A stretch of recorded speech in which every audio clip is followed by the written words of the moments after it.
If you want to get free themes on OPPO Reno 15, first of all, what you can do is you can go to the settings on your phone.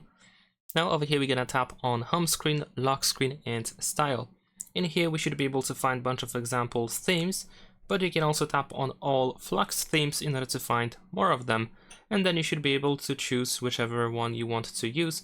You can also find some other styles, other themes that you can use as well. Of course, you can download them quite easily. We also have access to past collection in here, and we can also view online themes in here if we go to the theme store.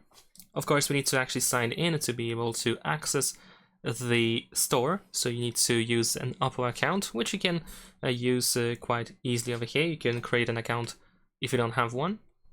So once we go over there, we should be able to go to themes in here at the top, and then you can try to find a theme that you want to use. So let's say I'm gonna use this one over here. We can tap on the theme in order to have a little preview of how the theme looks like, and then we can apply the theme without any issues, just like that. There we go. And as you can see, we have a new theme. So that's pretty much it. Leave a like and subscribe.